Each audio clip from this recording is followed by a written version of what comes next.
Middle East 0007 the 13th of November 2017 Get short URLA Saudiled blockade of aid and food supplies to Yemen will see the country experience the largest famine the world has seen for many decades, according to the United Nations Undersecretary-General for Humanitarian Affairs in a Wednesday statement warning of millions of deaths if the embargo is kept in place. On Monday, Saudi Arabia announced that it would temporarily close all ports in Yemen, the gateways through which some 70% of the country's population receive food, medical aid and other supplies delivered. The Saudiled blockade is a result of the Houthis, a predominantly Shia political opposition faction in Yemen who revolted against the country's government 3 years ago and who Saudi Arabia claims is a proxy for Iran, launch of a ballistic missile aimed at Saudi Arabia's capital. The missile was intercepted, but Saudi leaders consider the attack to be an act of war by Iran, which they claim supplied the weapon. The lives of millions of Yemen civilians are now on the line. Food merchants immediately doubled all their prices. Fuel, in one moment, disappeared from the markets and the price of what remains is insanely high, according to Yemeni civil rights activist Shaban, cited by the Los Angeles Times. And those who are sick, who need to travel for treatment, they're the worst hit, Shaban added.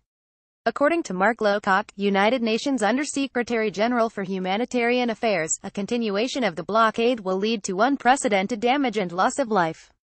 It will not be like the famine that we saw in South Sudan earlier in the year where tens of thousands of people were affected. It will not be like the famine which cost 250,000 people their lives in Somalia in 2011.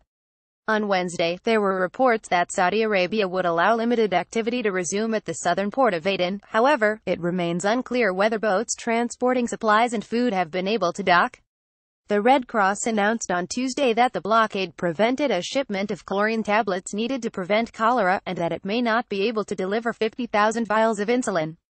Saudi Arabia is killing Yemenis not only with cluster bombs, but with starvation and disease, according to Nasser Arai, a Sanaa-based journalist, in a phone interview Thursday cited by the Los Angeles Times. It's a matter of life and death for us, Arai said. The Saudi monarchy claimed in a letter sent to the UN on Wednesday that Houthis' continued resort to violence, refusal to return to legitimacy and abide by the relevant Security Council resolutions, have resulted in the catastrophic humanitarian situation and is obstructing the political solution to the conflict. In its letter, the Saudis claimed that Iran was ultimately responsible for the manufacturing of the missile launched by the Houthis. A move many noted would make the U.S. responsible for every death in the Middle East caused by a weapon purchased from the Pentagon. Iran's continued role in smuggling weapons to the Houthis is a clear sign of its complete disregard for international obligations, according to the Saudi monarchy.